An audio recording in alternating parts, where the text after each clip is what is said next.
Okay, yummy pork stick.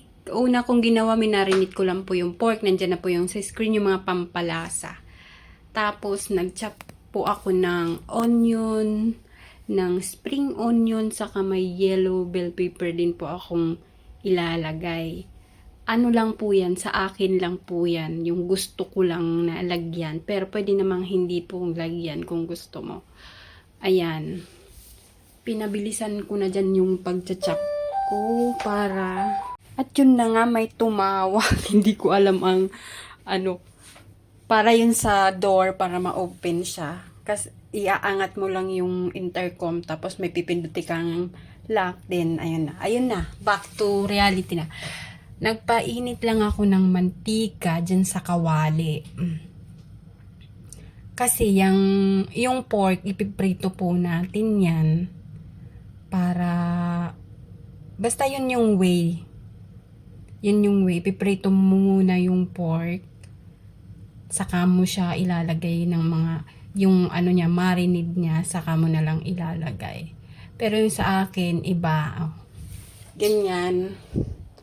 Ang nilagay ko, nagprito muna ako dyan.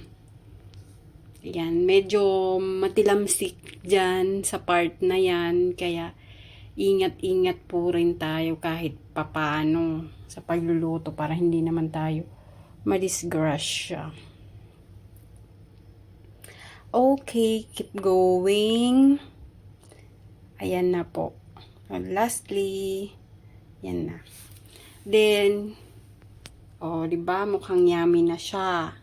Tapos, pag ano na, yan na, pwede na siya mga pabaliktarin mo na siya. Tapos, hanguin mo na pag mag-golden brown na siya. Sa akin, hindi na nga siya golden brown. May black-black na means medyo sunog-sunog na. Pero anyway, ayan, sa kawali ulit, maglagay tayo ulit ng mantika. Yan yung pinagprituhan kanina, in-strain ko lang para mawala yung mga residue, yung mga yung mga maliliit na mga particles, kumbaga.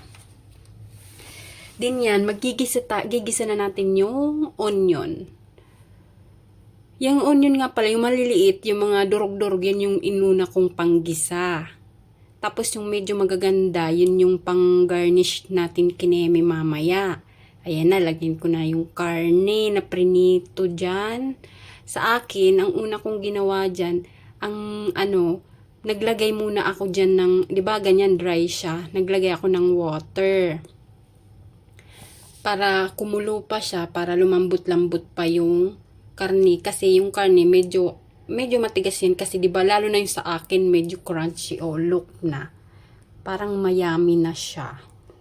Tapos kunting halo pa para mag-listen up yung ating sabaw-sabaw. Takpan, tapos tanggalin ang takip, tignan mo na ulit. Ayan na. Tapos ilalagay mo na ngayon yung mga kinimerot, yung mga pang-design mo, yung mga gandang at saka yung bill paper na kulay yellow. Artiko lang naman yan.